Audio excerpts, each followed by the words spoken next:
అత్యాధునిక labs, international collaborations, advanced placements. మీ dream career ని రీచ్ అవ్వడానికి మీ best choice Godavari Global University. అయితే ఒక రచయిత పాట రాయడం దానికి ఇప్పుడు ఒక పాట రాద్దామని కూర్చుంటే 100 తలనొప్పులు ఉన్నాయి సార్. మనోభావాలు అంటారు, ఒక పరిధి ఉంటుంది, చాలా సమస్యలు ఉంటాయి. వాటన్నిటికీ తోడు అనంత శ్రీరాము ఇప్పుడు మిగతా నెగిటివిటీని తెచ్చి పైన వేసుకున్నారు, ఒక భావజాలాన్ని తెచ్చి పైన వేసుకున్నారు. 4 స్టేజ్ల మీద 4 మాటలు మాట్లాడుతున్నారు. రేపు ఉదయం మీరు కూర్చొని ఇంకో పాట రాసేటప్పుడు వీటన్నిటిని మోయాలి, వీటన్నిటికీ జస్టిఫికేషన్ ఇవ్వాలి. మీరు ఓపెన్ అయి మాట్లాడారు కాబట్టి రేపటి నుంచి మీ పాట ప్రయాణానికి ఇలా ఓపెన్ అవ్వడం అడ్డంకి కాదా? కాదు.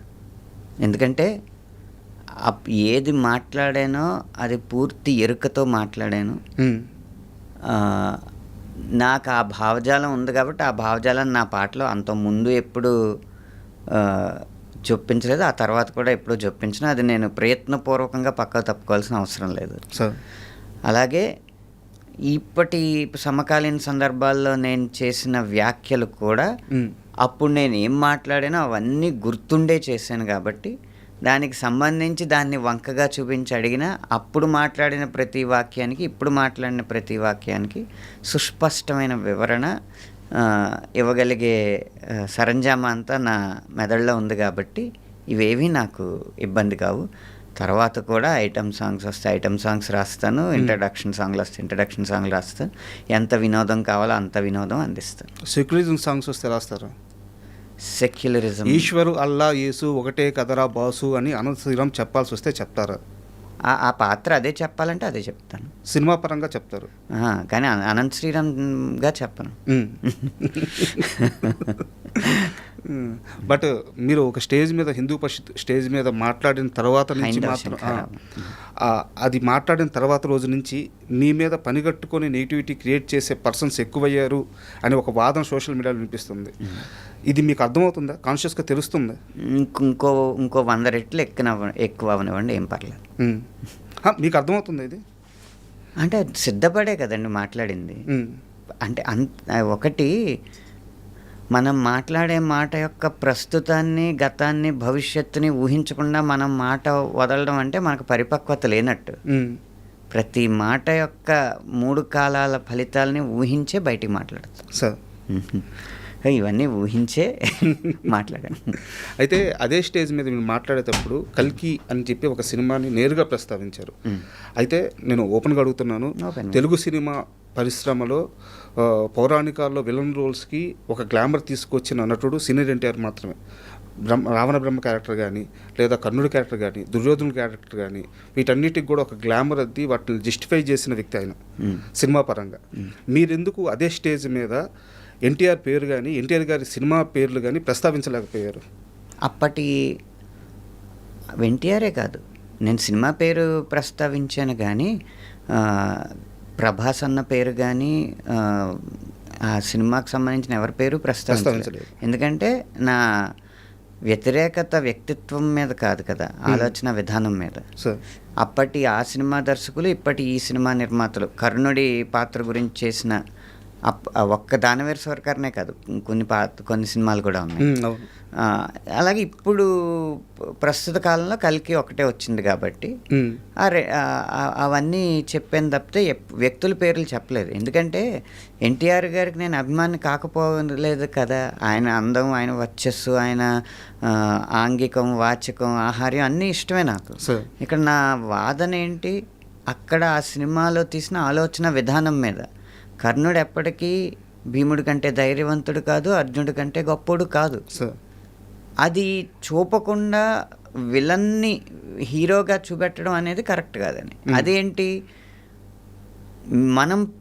మనం సృష్టించిన పాత్ర అయితే పర్లేదు, మనం సృష్టించిన పాత్ర ఒక క్రిమినల్ అయినా ఆ పాత్ర, ఆ కథకు అతనే హీరో అయితే హీరోయే, ఎవరు కాదనలేరు. కానీ ఇవి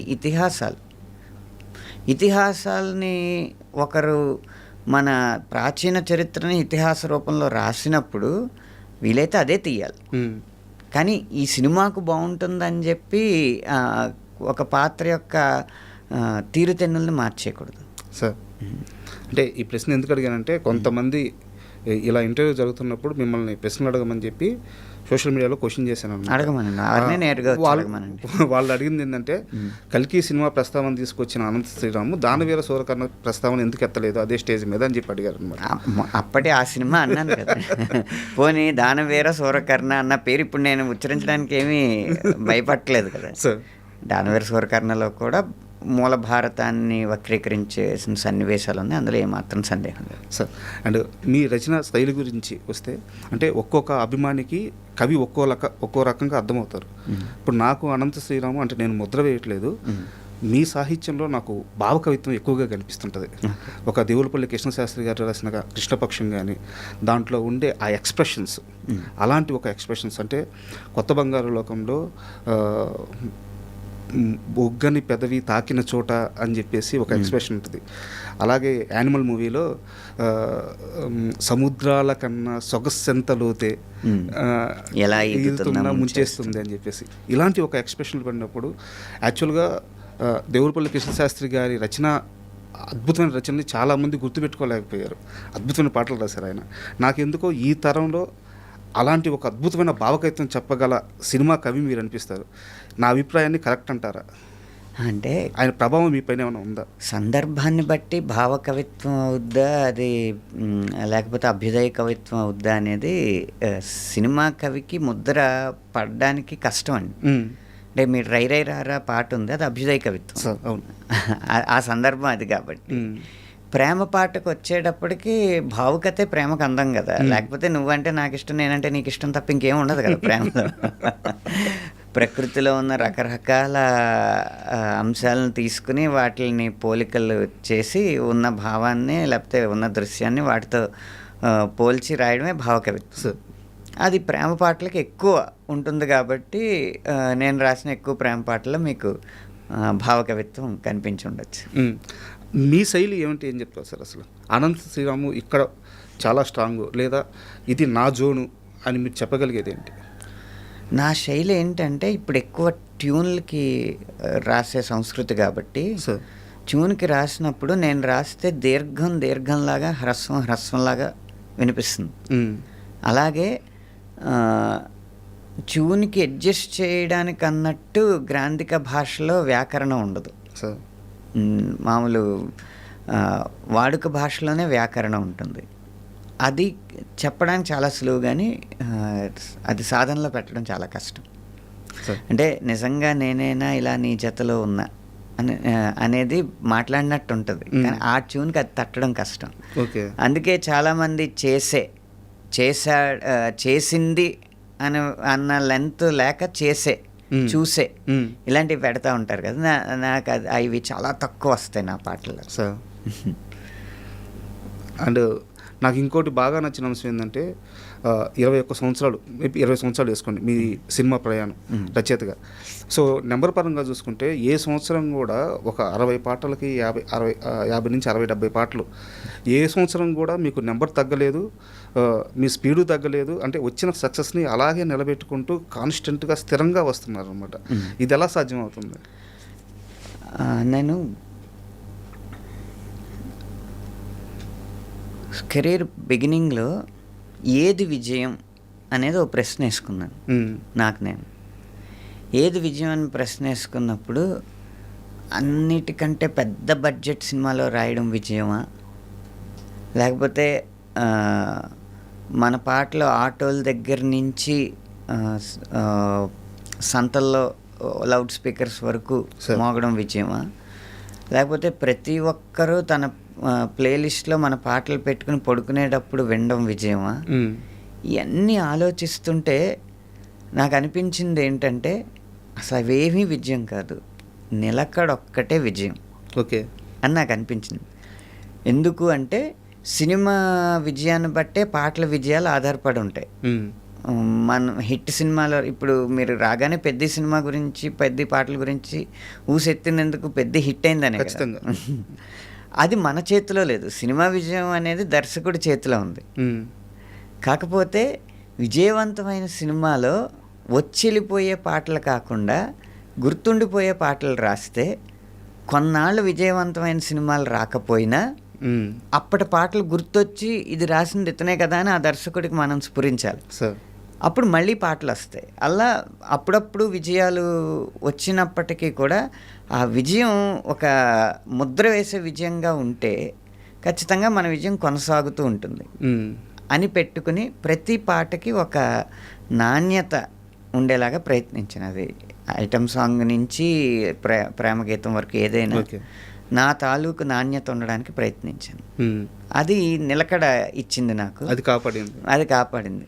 అందుకనే ఎప్పుడు ఏ రోజు నేను బాహాటంగానే ఒప్పుకునేది ఏంటంటే, ఏ రోజు నెంబర్ 1 ఎవరంటే అనంత శ్రీరామ్ పేరు రాదు, కానీ ఆ నెంబర్ 1 పేర్లు మారుతూ ఉంటాయి, నెంబర్ 2 పేరు నాది ఉంటుంది. అది సేఫ్ గేమా? అది సేఫ్ గేమ్ కాదు, నాకు నా విధానంలో నాకు కుదిరిన అంశం అది. ముఖ్యంగా పెద్ద విషయమే తీసుకుందాము. పెద్ద సినిమాకు సంబంధించిన ప్రెస్ మీట్లో ఐటమ్ సాంగ్ని ఆస్వాదించిన వాళ్ళు బాగానే ఉన్నారు, ఐటమ్ సాంగ్లో ఇలా చేసిన వాళ్ళే ఐటమ్ గాళ్ళు అని చెప్పి ఒక మాట వాడారు. అది నేరుగా మీరు ప్రెస్కు సంబంధించిన వ్యక్తులను ఉద్దేశించి వాడారా? ఆ క్వశ్చన్ అడగడమే తప్పు అనిపించిందా? మీ దృష్టిలో ఐటమ్ గాళ్ళు అంటే ఎవరు? ఐటమ్ గర్ల్ అనలేదు నేను, ఐటమ్ గాళ్ళు. ఓకే, సగటు ప్రేక్షకుడు ఎవ్వరూ కూడా రంధ్రాన్వేషణ చేసి గూఢార్థాలు వెతికి విమర్శించడానికే పనిగా పెట్టుకుని చేయరు. అలా అని ప్రెస్ కూడా చేయదు. నేను అక్కడ ఉద్దేశించి అన్నది, ఈ సినిమా మీద మొదటి నుంచి కూడా ఎందుకో అంటే ఒక దర్శకుడు రెండో సినిమాకే పెద్ద హీరోని పొందేడు అన్న అసూయ ఉన్నవాళ్ళు, లేకపోతే ఒక కొత్త ప్రయోగం చేసి రామ్ చరణ్ లాంటి స్టారు తెలుగు సినిమా గ్రామర్నే మార్చారు అన్న అసూయ ఉన్నవాళ్ళు, అది ఎవరైనా అవ్వచ్చు, కానీ లక్ష్యంగా చేసుకుని నెగిటివ్ ప్రతికూల ప్రచారాన్ని మొదలుపెట్టారు. ఆ ప్రచారంలో భాగంగానే ఈ ఐటమ్ సాంగ్ని అనడం, లేకపోతే జాన్వీ కపూర్ రోల్ గురించి అనడం, ఇలా రకరకాల పెద్దలో ఉన్న వాళ్ళు మైనస్ అనుకున్న, సగటు ప్రేక్షకుడు కాదు, వాళ్ళు మైనస్ అనుకున్నవన్నీ తీసుకుని వాటిని ఎక్కువ ప్రచారం చేయడానికి మొదటి 3-4 రోజులు ప్రయత్నించారు అన్నమాట. వాళ్ళని నేను ఎక్కువ ఐటమ్ గాళ్ళు అన్నది. యాక్చువల్గా నేను ఇదే క్వశ్చన్ని కొనసాగింపుగా అడుగుతాను. జగపతి బాబు గారితో నేను మాట్లాడినప్పుడు వారు కూడా ఇలాంటి ఒక థాట్ ప్రాసెసే చెప్పారు. ఏదో జరుగుతుంది రాజా, ఒక కుట్ర అయితే జరుగుతుంది, ఫస్ట్ 2-3 రోజులు బలంగా జరిగింది అని చెప్పేసి. మీ టీం ఎప్పుడైనా దీని మీద దృష్టి పెట్టారా? పెద్ద టీము ఎందుకు మొదటి 2-3 రోజుల్లో ఒక ఇంత తీవ్రమైన వ్యతిరేకత, విమర్శలు సినిమా హీరోయిన్ క్యారెక్టర్ మీద కానీ లిరిక్స్ మీద కానీ పెద్ద మీద కుట్ర జరిగిందని మీ టీం భావిస్తుందా? అంటే జరుగుండకపోతేనండి ఇప్పుడు 400 పైచిలుకు కోట్లు వసూలు, అది నిజమే కదా, మీకు పోస్టర్ రిలీజ్ చేశారు, కొన్ని అధికారికంగా వచ్చిన వార్తే కదా. 400 పైచిలుకు కోట్లు వసూలు చేయగలిగిన సినిమా అంత నెగిటివిటీ ఎందుకు ఎదుర్కొంటుంది కుట్ర కాకపోతే? సార్ ఇదే చిన్న ప్రామాణికం. మీరు అన్నట్టు కామన్ ఆడియన్స్ డబ్బులు ఇస్తున్నారు కదా. ఎవరు కామన్ ఆడియన్స్ డబ్బులు ఇస్తున్నారు కదా, 400 కోట్లు ఇచ్చింది వాళ్ళే కదా. అంటే కామన్ ఆడియన్స్లో సగటు ప్రేక్షకుల్లో ఉన్న భావజాలం కాదది. సమాజంలోకి బలవంతంగా ఎక్కించాలనుకున్న కొంతమంది స్వార్థపరులు పన్నిన పన్నాగం. అది నెగిటివ్ అనేదానికంటే నిజం 4 అడుగులు వేసేలోపు అబద్ధం 6 ఊళ్ళు చేరుతుంది అన్నట్టు మొదట ఆ నెగిటివిటీకి బలం ఎక్కువ ఉన్నట్టు అనిపించింది. తర్వాత కోలుకుని ప్రేక్షకులే, కుటుంబాలే, ఇంకా చెప్పాలంటే చిన్నపిల్లలే భుజాన మోసి ఈ సినిమాని ఇంత విజయవంతం చేశారు కదా. కాబట్టి ఇది కుట్రే అనే దాంట్లో సందేహం లేదని అనిపిస్తుంది. అయితే మిగతా అందరు టెక్నీషియన్స్ కానీ లేదా యాక్టర్స్ కానీ వాళ్ళందరితో పోల్చుకుంటే అనంత శ్రీరాము ఇది వరకు లేనంత విధంగా పెద్ద సినిమాని ఓన్ చేసుకొని తన భుజాల మీద వీలైనంత వరకు మోసి ఎందుకో పెద్ద సినిమాకి ఒక మంచి ప్రత్యేక స్థానం ఇచ్చారేమో అనిపిస్తుంది. కరెక్టేనా? ఎందుకంటే రివెంజ్ ఫార్ములా, రక్తపాతాలు, ఊత్సకోతలు, భారీ వాహనాలని గాల్లో ఆకాశంలో లేపేయడాలు లాంటివేవి కాకుండా ఒక పెద్ద హీరోతో ఒక అద్భుతమైన సందేశాన్ని మనసు కట్టిపడేసే విధంగా ఇవ్వడం అనేది ఒక సాహసోపేతమైన ప్రాజెక్ట్ అన్నమాట. కరెక్ట్. అది నిర్మాత దగ్గర నుంచి దర్శకుడి వరకు ఈ సినిమాకి పనిచేసిన వాళ్ళందరినీ అభినందించాల్సిందే ఆ విషయంలో. అందుకు ప్రత్యేకంగా ఈ సినిమా తాలూకు ప్రచారంలో నేను కూడా నా వంతు సమిధను ఒక్కటి ఆహుతి ఇచ్చాను అన్నట్టుగా నా వంతు ప్రయత్నం నేను చేశాను. అయితే ఒక రచయిత పాట రాయడం దానికి ఇప్పుడు ఒక పాట రాద్దామని కూర్చుంటే 100 తలనొప్పులు ఉన్నాయి సార్. మనోభావాలు అంటారు, ఒక పరిధి ఉంటుంది, చాలా సమస్యలు ఉంటాయి. వాటన్నిటికీ తోడు అనంత శ్రీరాము ఇప్పుడు మిగతా నెగిటివిటీని తెచ్చి పైన వేసుకున్నారు, ఒక భావజాలాన్ని తెచ్చి పైన వేసుకున్నారు. 4 స్టేజీల మీద 4 మాటలు మాట్లాడుతున్నారు. రేపు ఉదయం మీరు కూర్చొని ఇంకో పాట రాసేటప్పుడు వీటన్నిటిని మోయాలి, వీటన్నిటికీ జస్టిఫికేషన్ ఇవ్వాలి. మీరు ఓపెన్ అయి మాట్లాడారు కాబట్టి రేపటి నుంచి మీ పాట ప్రయాణానికి ఇలా ఓపెన్ అవ్వడం అడ్డంకి కాదా? కాదు. ఎందుకంటే ఏది మాట్లాడానో అది పూర్తి ఎరుకతో మాట్లాడాను. నాకు ఆ భావజాలం ఉంది కాబట్టి ఆ భావజాలాన్ని నా పాటలో అంత ముందు ఎప్పుడు చొప్పించలేదు, ఆ తర్వాత కూడా ఎప్పుడూ చొప్పించను. అది నేను ప్రయత్నపూర్వకంగా పక్కకు తప్పుకోవాల్సిన అవసరం లేదు. అలాగే ఇప్పటి సమకాలీన సందర్భాల్లో నేను చేసిన వ్యాఖ్యలు కూడా అప్పుడు నేను ఏం మాట్లాడానో అవన్నీ గుర్తుండే చేశాను కాబట్టి దానికి సంబంధించి దాన్ని వంకగా చూపించి అడిగినా అప్పుడు మాట్లాడిన ప్రతి వాక్యానికి ఇప్పుడు మాట్లాడిన ప్రతి వాక్యానికి సుస్పష్టమైన వివరణ ఇవ్వగలిగే సరంజామా అంతా నా మెదడులో ఉంది కాబట్టి ఇవేవి నాకు ఇబ్బంది కావు. తర్వాత కూడా ఐటమ్ సాంగ్స్ వస్తే ఐటమ్ సాంగ్స్ రాస్తాను, ఇంట్రడక్షన్ సాంగ్లు వస్తే ఇంట్రడక్షన్ సాంగ్లు రాస్తాను. ఎంత వినోదం కావాలో అంత వినోదం అందిస్తాను. And don't forget to subscribe to iDream. And for more videos, please subscribe to iDream. Please subscribe to iDream. Please subscribe iDream. And please subscribe to iDream. For more videos, subscribe to iDream. please like, share and subscribe to the channel. Congratulations, iDream. Subscribe to iDream. Subscribe to iDream. So subscribe to iDream Media. iDream ki iDream team andarki huge congratulations. Please subscribe iDream Media. Please subscribe to iDream. Subscribe iDream. Please subscribe to iDream. iDream అంటే నా కళల ఛానల్ను subscribe చేసుకున్న నోరు తిరుగుతలేదు, మీరైతే గంట గుర్తు కొట్టండి. For more such videos, please subscribe to iDream. Subscribe to iDream. Please subscribe to iDream. Please subscribe iDream Media. Please do subscribe to iDream. Please subscribe to iDream Media. For best entertainment and information, please subscribe iDream.